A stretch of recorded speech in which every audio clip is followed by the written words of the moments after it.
Boa noite. Boa noite, sejam bem-vindos.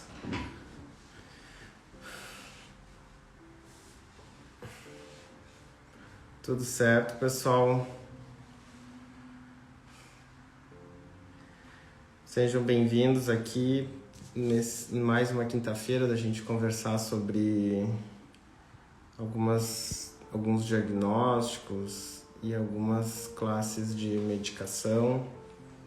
Hoje falando sobre Ritalina. Acho que muita gente tem dúvida em relação à medicação e também em relação ao próprio diagnóstico da doença, né? Do transtorno de déficit de atenção e hiperatividade, que é a principal indicação de tratamento com metilfenidato, que é a Ritalina, né?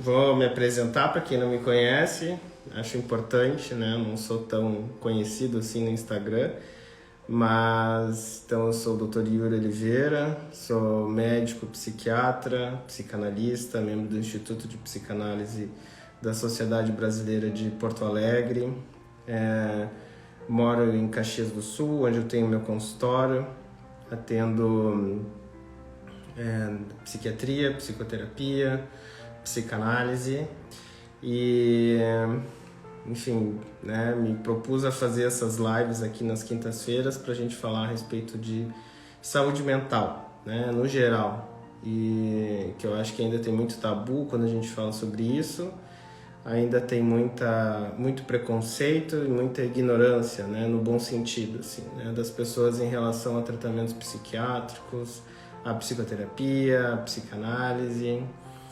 Lembrando que, de alguma forma, um dos motivos foi que muitos colegas médicos, psicólogos, né, mandavam dúvidas em relação a medicações, em relação a tipos de tratamento. Então, a ideia é falar até de uma forma um pouco mais técnica nessas lives para colegas da área psi ou da área médica poderem também aproveitar, inclusive com seus próprios pacientes. Esse é o objetivo, um dos objetivos, né? Quem não é da área médica, quem não trabalha com saúde mental, também são super bem-vindos, né? Muita gente se interessa, principalmente por esse tema do déficit de atenção e hiperatividade. E muita gente faz uso, inclusive, da Ritalina. A Ritalina é uma das medicações mais prescritas, né, hoje em dia, e para tratamento de déficit de atenção. E, além disso, o próprio diagnóstico de déficit de atenção e hiperatividade é um diagnóstico cada vez mais, vamos dizer assim, mais presente nas clínicas psiquiátricas e que muitas vezes o diagnóstico é feito de forma tardia e trazendo bastante sofrimento, vamos dizer assim, né? Bastante sofrimento para quem não conseguiu fazer esse diagnóstico de uma forma mais cedo na vida, né? O déficit de atenção e hiperatividade, ele na maioria das vezes, ele é sim diagnosticado, né, na infância, mas muitas vezes, e eu acho que isso é muito comum, né, passa durante a infância e é diagnosticado somente na vida adulta, né, depois de muitos anos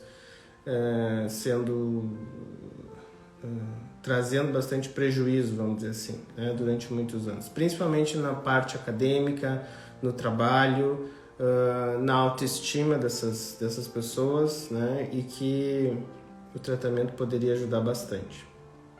Mas hoje eu não vou falar no diagnóstico, hoje eu vou falar na medicação em si. Na Ritalina, que é o metilfenidato, né? E quem que pode usar, vamos dizer assim, né? Todo mundo pode usar, tem contraindicações,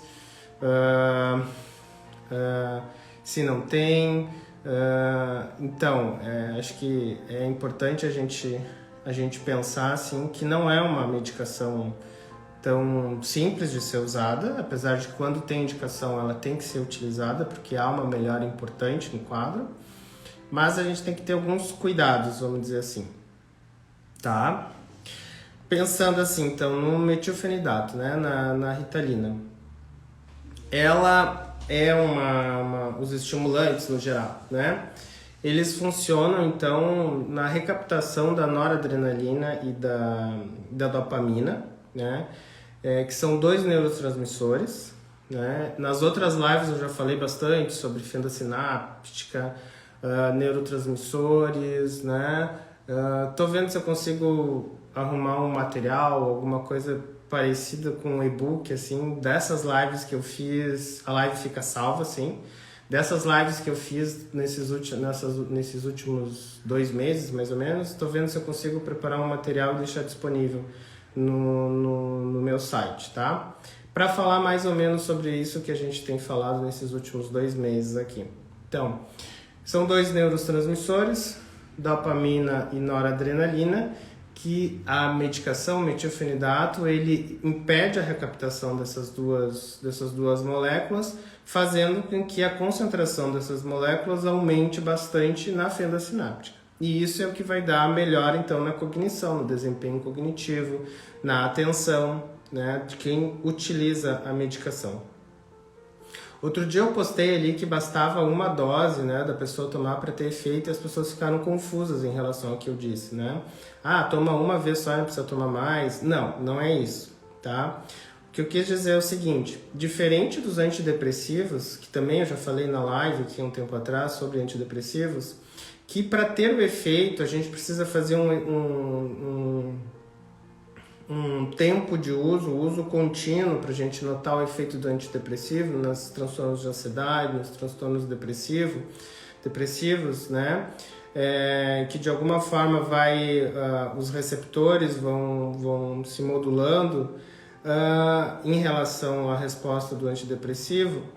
A Ritalina, o metilfenidato, basta uma dose para que ela já faça efeito. Ou seja, não precisa o uso contínuo da medicação para que ela faça efeito, tá? Bastou uma dose que a pessoa já sente o efeito da medicação, tá? E essa é a diferença da Ritalina. Isso serve, inclusive, para muitas vezes para a gente ver se a pessoa que a gente vai receitar vai se adaptar ou não, né? Então a gente sempre explica, assim, principalmente quando é criança, que geralmente é na fase da infância, a gente sempre explica assim, olha, talvez se a criança não se adaptar, vai ficar um pouco ansiosa, e isso é uma das características, né, de efeitos colaterais que o metilfenidato pode causar, de deixar a pessoa mais ansiosa. Então, assim, a gente vai usar uma vez, né?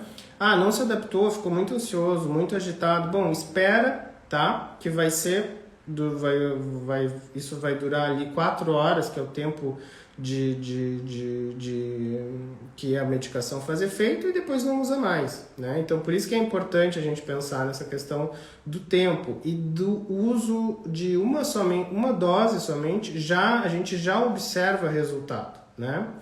Então, assim, é dose dependente, ou seja, tomou, fez o efeito, e também, assim, a gente sempre pensa que não vai iniciar um uso de Ritalina, quando eu estou falando aqui já para quem tem diagnóstico de déficit de atenção e hiperatividade, tá? Quem não viu a questão do diagnóstico, tem na live da semana passada que eu falei mais sobre o diagnóstico TDAH. Mas já está com o diagnóstico, daí vamos iniciar o tratamento. Então, a gente inicia a medicação, na primeira dose já é para sentir o efeito, né? É evidente que a gente não vai iniciar com uma dose alta da medicação, ou seja, a gente tem que iniciar com uma dose baixa e aos poucos ir aumentando. Por quê? Porque é uma medicação que tem potencial, sim, de trazer efeitos colaterais. Principalmente nesse primeiro momento que a pessoa vai, de alguma forma, se adaptando ao uso do remédio, né? Lembrando que, assim, a Ritalina, ela é primeiro, o metilfenidato, ela é a primeira escolha, tá? É uma medicação de primeira escolha para tratamento de TDAH.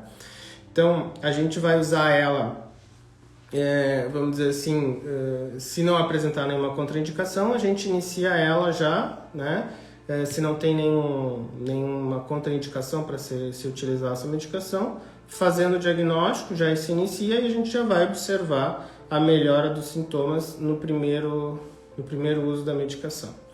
Então, alguns efeitos colaterais, assim, a partir dos efeitos colaterais a gente vai pensar assim, quem que não pode tomar Ritalina, né? Os principais, né, que eu vou listar aqui pra gente, então, os principais efeitos colaterais do uso do metilfenidato, tá? Que seria a supressão de apetite, ou seja, a pessoa perde muito apetite, e isso é importante principalmente na infância e na adolescência, que é quando o adolescente ou a criança está em fase de crescimento, né? Então a gente tem que ter um cuidado especial assim de jogar o uso da medicação ou depois do café da manhã ou depois do almoço, para que não atrapalhe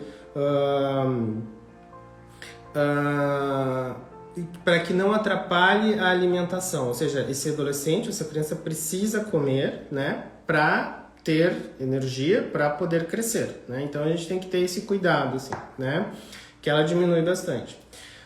Transtornos do sono, né? Ou seja, ela causa uma diminuição da necessidade de sono, tanto que ela também é utilizada para narcolepsia, que é um distúrbio do sono quando a pessoa sente muito sono durante o dia. Então ela também pode ser utilizada durante o dia para diminuir a sonolência, né?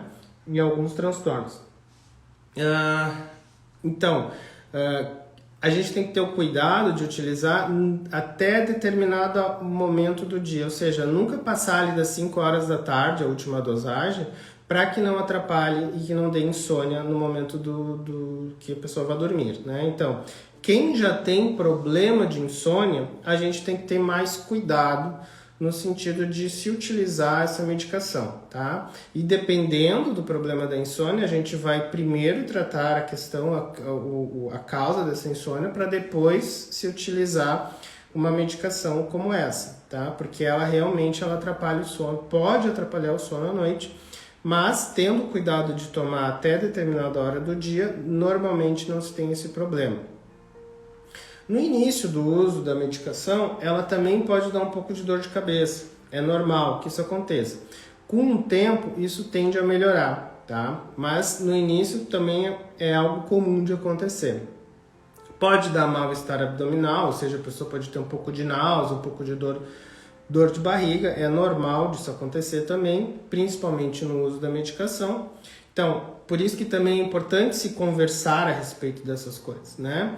Então, todas são medicações que têm, vamos dizer assim, são medicações complexas. A gente não pode simplesmente sair usando e achar que não vai ter efeitos colaterais, né? Vai, né? Mas bem indicado e bem orientado é uma medicação segura, tá? Aumento da letargia. Pode dar também, a pessoa pode ficar, por exemplo, muito prostrada, né? E geralmente quem tem TDAH, quando utiliza a Ritalina, ele fica, né, a concentração aumenta muito e a pessoa fica mais de tanto focada, vamos dizer assim, parece que ela fica mais prostrada, mais quieta, mais parada. Muitas vezes os pais se preocupam com isso, né? E com razão, porque antes o filho era hiperativo, ficava se mexendo, não parava quieto, e com a medicação ele fica muito parado, né? Então, isso também tem que ser explicado, que é um dos efeitos que a gente quer.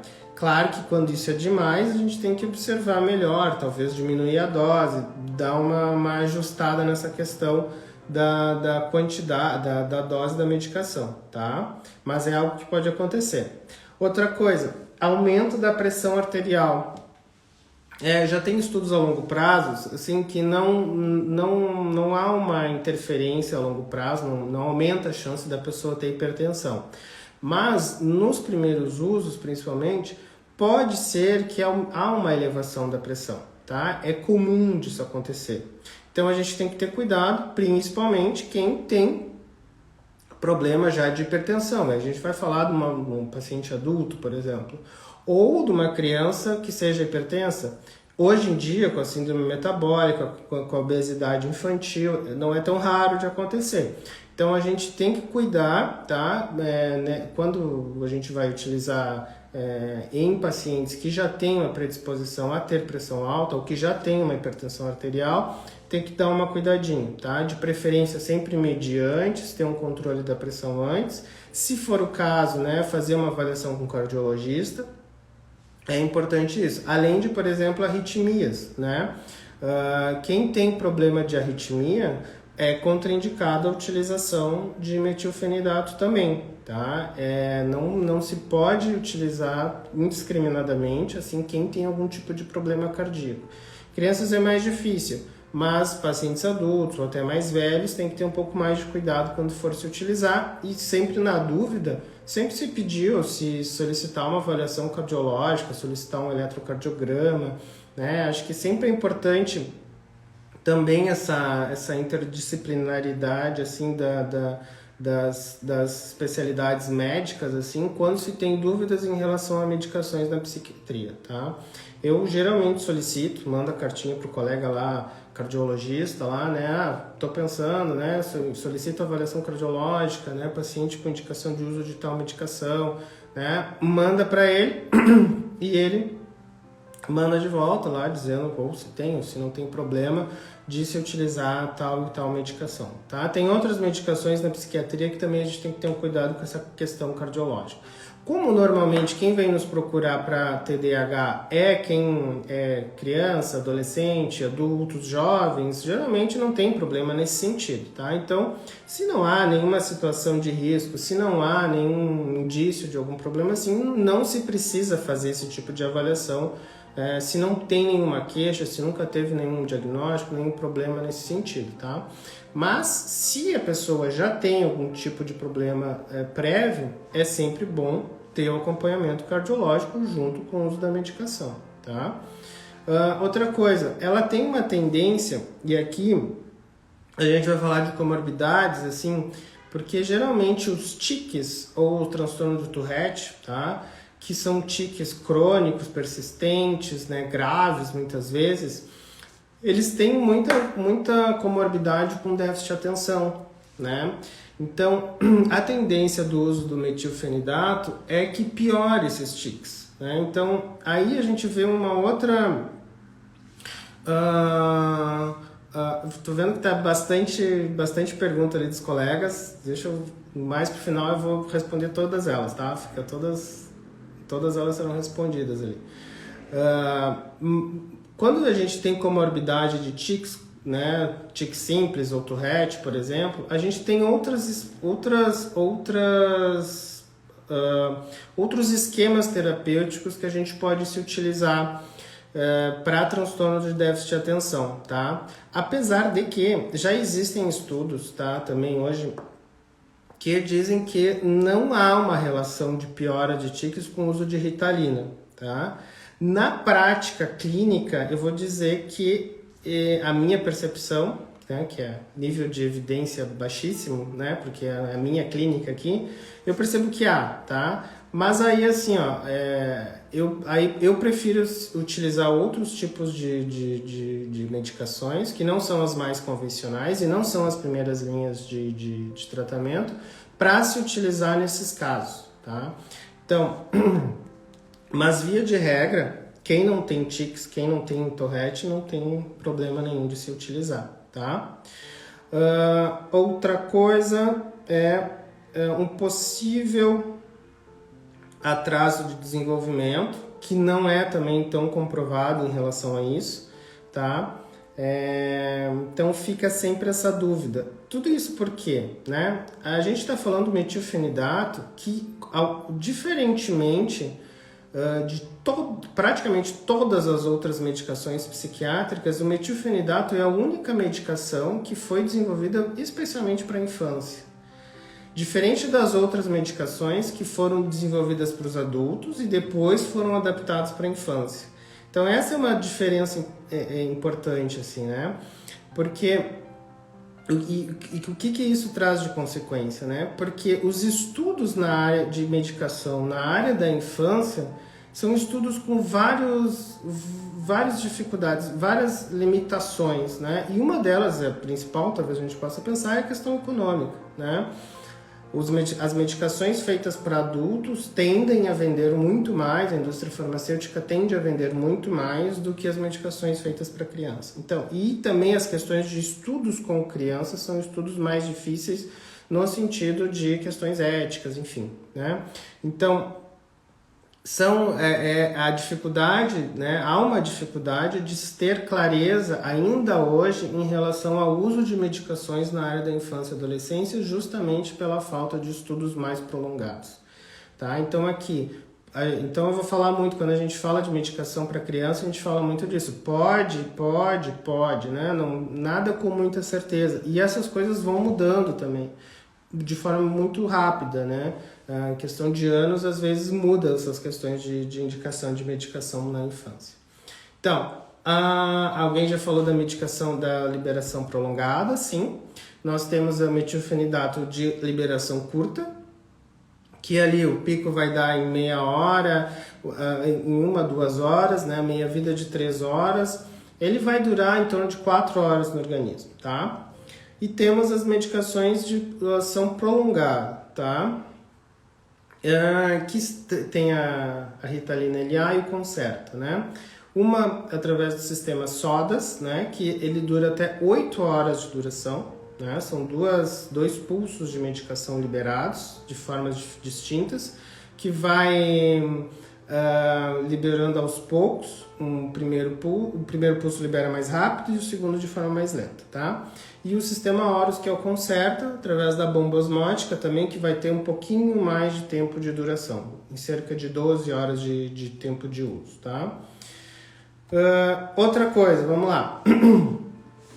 Como a gente vai pensar, assim, né, de quem pode e quem não pode tomar medicação? Alguém já falou ali da questão dos pacientes bipolares. Realmente, quem tem esse diagnóstico, transtorno de humor bipolar, tem que ter um pouco mais de cuidado no uso da Ritalina. Não quer dizer que não possa usar, tá? Mas não é a primeira preocupação, vamos dizer assim.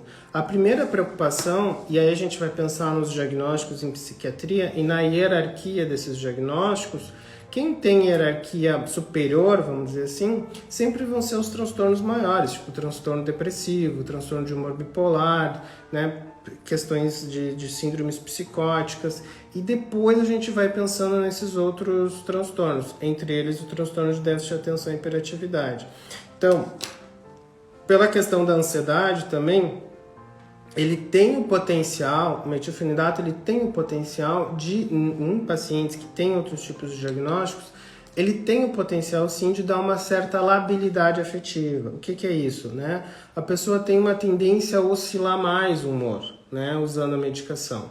Então, se não está bem estabilizada essa questão, primeiro se estabiliza com estabilizadores de humor, com antipsicóticos, e depois a gente vai pensar no uso do metilfenidato, tá? Então, assim, tem que ter cuidado no uso do metilfenidato em pacientes com transtorno de humor bipolar, tá?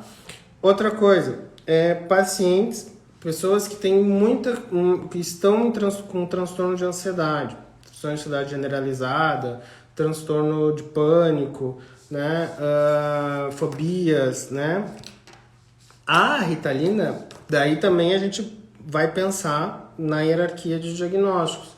Tu não vai usar uma Ritalina em alguém que está assim, né? Primeiro a gente vai tratar o transtorno de ansiedade, a pessoa vai ficar bem, e aí se essa questão do déficit de atenção e hiperatividade for diagnosticado, a gente pode usar sim um tratamento com Ritalina, mas somente depois do uso, né? Somente depois do tratamento para a questão da ansiedade.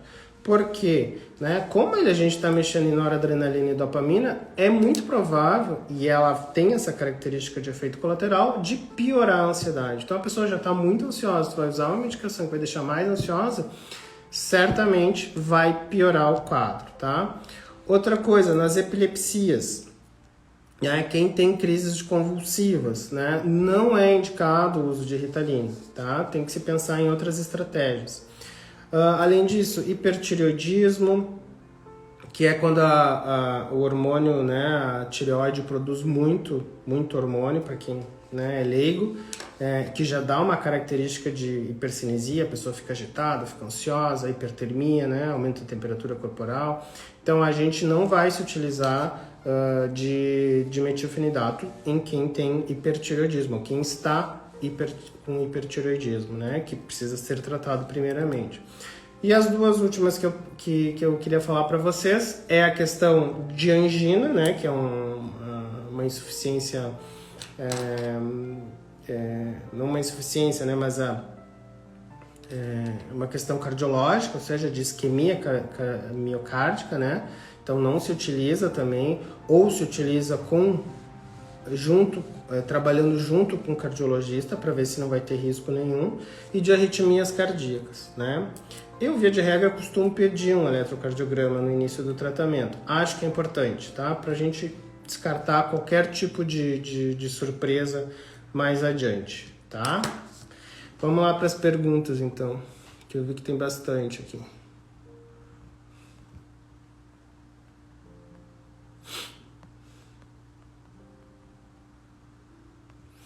Eu só sei que Ritalina para bipolar é complicado.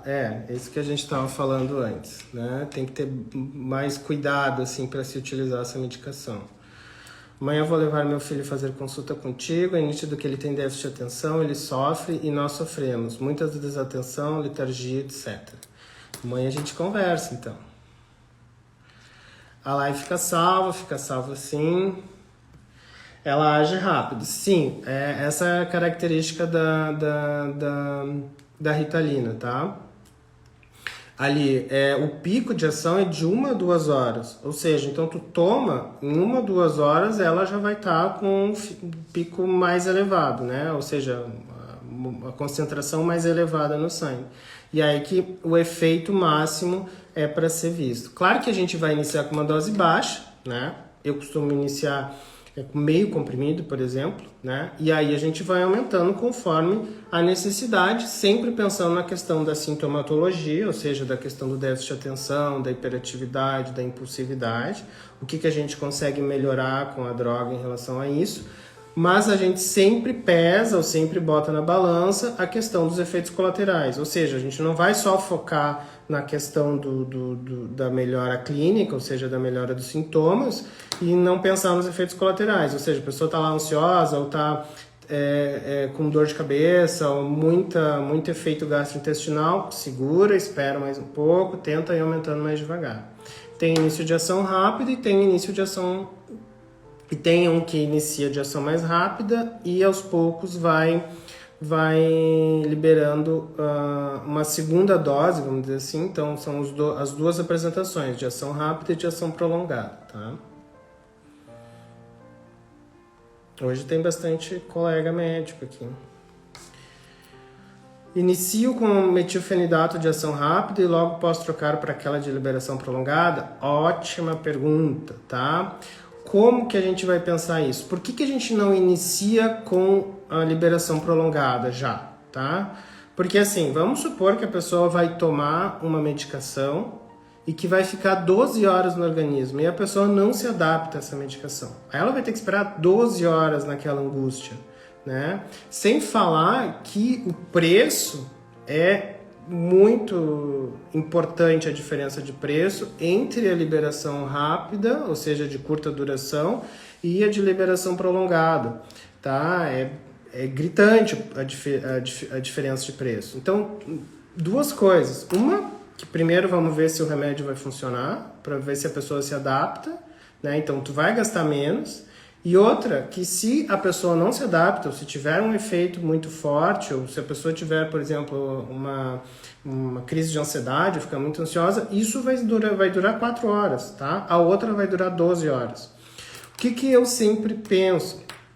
Se inicia com liberação rápida, tá? Ou seja, Ritalina regular, né? Metilfenidato regular. Acha uma dose mais ou menos que vai melhorar clinicamente o paciente E depois, né, conversando com o paciente, explicando os benefícios e malefícios, né, de se trocar a medicação. A princípio, o efeito clínico não muda muito, tá? A resposta clínica não muda muito. A diferença é que é uma tomada só. Tu vai tomar o remédio uma vez por dia. A outra que seria a metilfenidato regular, tu vai ter que dividir em 2, 3 tomadas, muitas vezes, e vai ter que tomar 2, 3 comprimidos por vez, né? Então, o conforto, né, vamos dizer assim, o benefício de tu tomar um comprimido só por dia, aí isso tem que ser pesado com o paciente, né? E a questão do custo também, tá? Mas geralmente se inicia, vê a dose que vai deixar a pessoa sem os sintomas ou com melhora clínica, uma boa melhora clínica, e depois sim a gente pode passar para uma apresentação prolongada, né?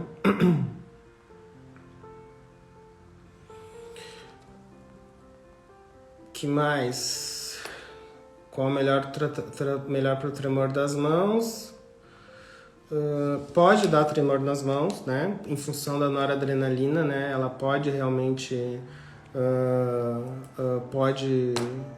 dar esses efeitos, vamos dizer assim, mais noradrenérgicos, assim, né? Que a gente estaria relacionados a isso, e entre eles tremor das mãos é possível, tá? O colega Rafael já respondeu aqui.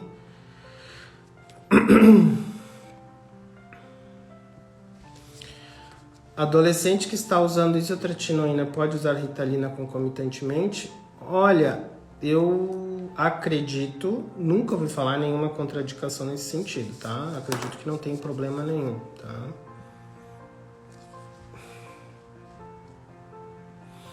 É indicação consulta com psiquiatra para crianças autistas com acompanhamento multidisciplinar? Depende da sintomatologia, né? Agora, falando nisso, o autismo e o déficit de atenção, eles são muito presentes, é muito prevalente essa comorbidade, assim, né? Da criança ter já um diagnóstico de autismo e ter concomitantemente o diagnóstico de déficit de atenção e hiperatividade. Isso é bem prevalente, assim, né? E também muitas questões cognitivas do autismo podem sim melhorar com o uso de metilfenidato, tá? Mas aí tem que ter um cuidado além, tá? Porque o paciente com autismo, que tem diagnóstico de autismo, ele é um paciente mais delicado, assim, né? Por vários aspectos. Não só pela questão do neurológico, assim, mas eu digo, tem cuidado que a gente tem que ter um bom vínculo com a família, né? A gente tem que saber quem é que está cuidando dessa criança, né? Como é que é o ambiente, explicar bem o uso das medicações. Sempre quando vai se utilizar algum tipo de medicação, não só a criança com autismo, mas qualquer tipo de criança, a gente tem que estar muito claro, assim, o que a gente quer medicar, qual o resultado que a gente quer, né? E não simplesmente se utilizar assim para ver se vai funcionar ou não vai funcionar, tá? Então tem que estar muito claro as indicações, e tem que ter esse vínculo muito forte, assim, muito presente com a família, porque senão pode ser muito problemático, assim, né? Vamos lá. Pode ter depressão e ansiedade ao mesmo tempo? Sim, pode ter. Procura na minha live lá de depressão que eu falo sobre comorbidades, tá? Posso confiar no medicamento genérico? Pode, né? Sem problema nenhum. Posso consumir um pouquinho de álcool tomando Ritalina? Olha, o que eu vou dizer? É contraindicado, né? Não se pode usar álcool com medicação, né? Até pelo risco, assim, quando a gente fala na questão da convulsão, o álcool tem um potencial de diminuir bastante o limiar convulsivo, assim como a Ritalina. Então eu teria muito cuidado, assim, tá? Não é indicado, tá? Aliás, é contraindicado o uso das duas coisas juntas. Qual a segunda linha de déficit de atenção e hiperatividade? Bom, tem vários, né? A gente pode pensar nos antidepressivos tricíclicos, a gente pode pensar na bupropiona, a gente pode pensar na clonidina, né? Tem várias outras medicações que podem ser utilizadas assim, inclusive dependendo da comorbidade, por exemplo, como eu falei do tics, a gente vai utilizar alguma outra dessas para tratamento. São medicações que não têm mesmo efeito, tá? Não funcionam da mesma efeito como os estimulantes, né? Eu não falei da lisdexanfetamina, que é o Venvance, tá? Porque a ideia era falar mais do metilfenidato, mas assim, tanto o lisdexanfetamina, que é o Venvance, quanto ao metilfenidato são a primeira linha de tratamento de déficit de atenção e hiperatividade, tá? Comecei a tomar Zetron com sertralina, mas tive muita dor de cabeça e náusea. É normal, tá? Qualquer medicação psiquiátrica que vai iniciar o tratamento tem potencial de dar efeitos colaterais. Por isso tem que sempre explicar, orientar, ter um bom vínculo, né? A adesão ao tratamento, ela melhora muito quando a gente explica para um paciente o que pode acontecer. Né? O simples fato de tu dizer que pode dar isso, pode dar aquilo outro, e que isso pode passar, e que isso vai passar, e que isso espera um tempo mais, iniciar com uma dose baixa e aumentando conforme a necessidade, isso aí aumenta muito a adesão do tratamento, tá? Eu geralmente deixo o meu telefone disponível, né? Quem já foi meu paciente sabe, quem é meu paciente sabe que eu tenho disponibilidade. Prefiro que entre em contato do que pare um tratamento, por exemplo, né? Que mais? Vamos ver aqui. Ritalina e bebida alcoólica, não, tá? Contraindicado, tá?